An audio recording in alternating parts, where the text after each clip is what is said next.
Raja kalian telah tewas. Siapkan keramaian di pendopo nanti malam. Sediakan arak dan perempuan cantik sebanyak-banyaknya untukku.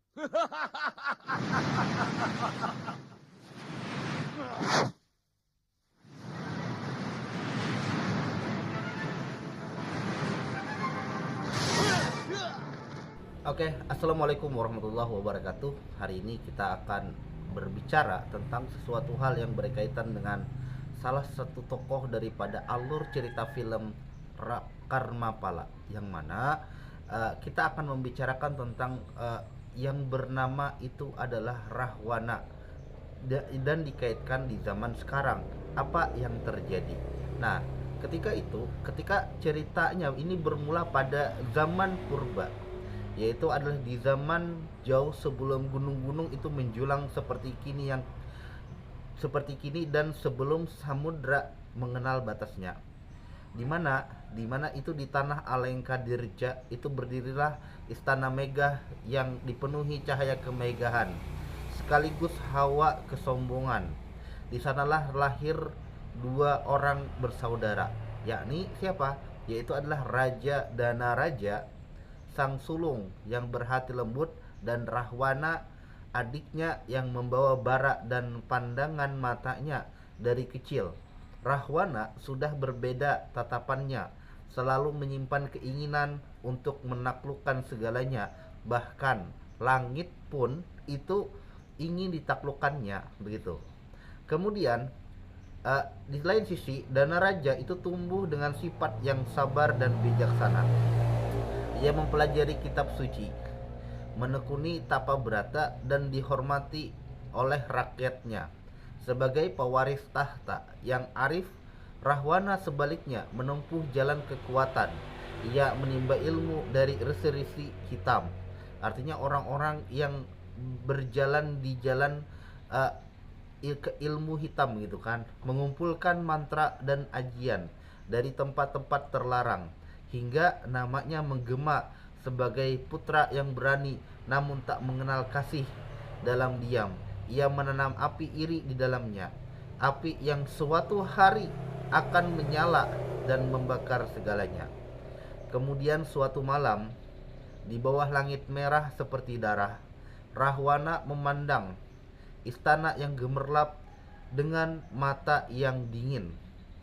Ia berkata kepada dirinya sendiri, Mengapa aku yang paling kuat ini harus bersujud pada kakak yang hanya pandai membaca kitab dan menahan akan lapar?" Artinya dia berpuasa.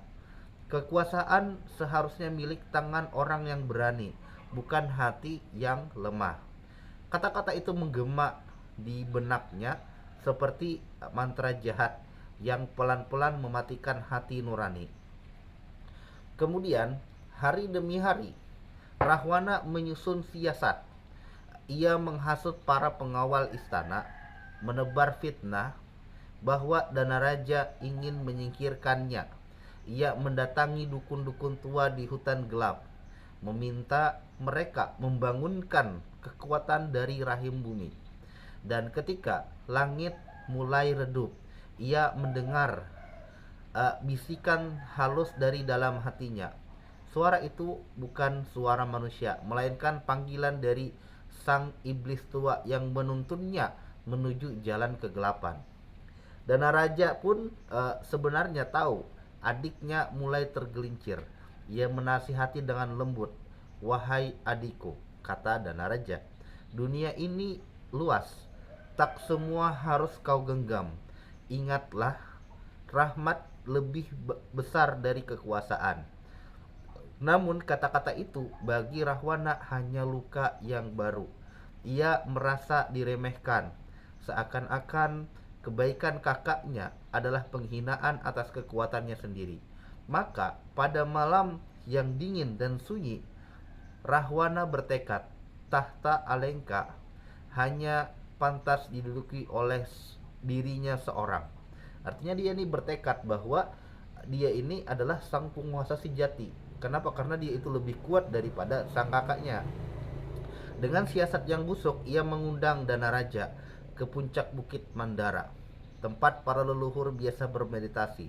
Di sana di bawah cahaya rembulan yang pucat, Rahwana itu bersandiwara. Ia berlutut di hadapan kakaknya, pura-pura menyesal, meminta restu agar bisa belajar pengendalian diri.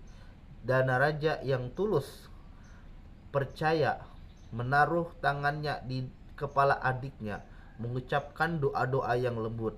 Saat itulah Rahwana dengan mata berkilat seperti bara mencabut pedang pusaka Candrakarna dan menancapkannya ke dada kakaknya sendiri.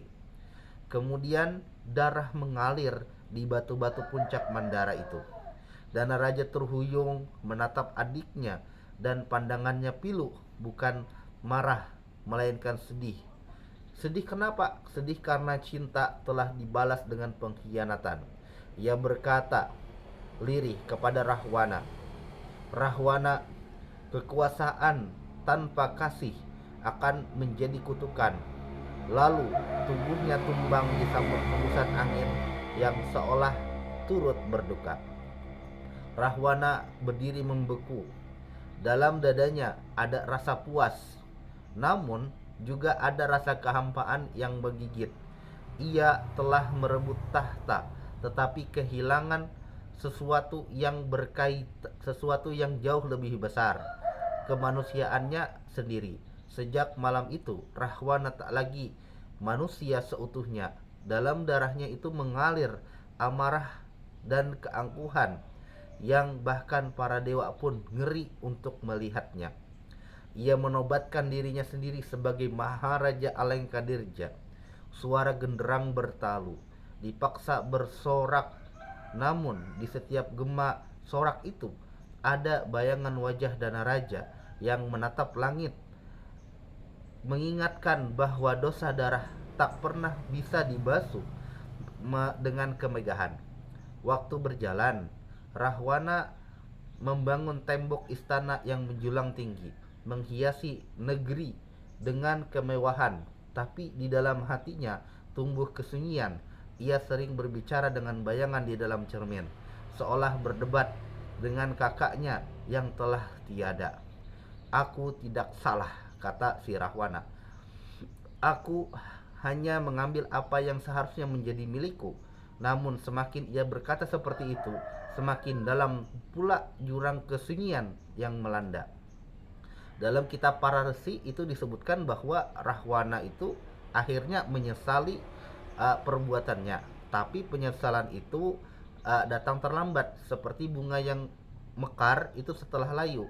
Ia berusaha menutupi luka jiwanya dengan kekuasaan, dengan penaklukan, dengan wanita, dan dengan mantra, namun tak satu pun mampu menggantikan ketenangan yang telah ia bunuh bersama kakaknya di puncak Gunung Mandara itu.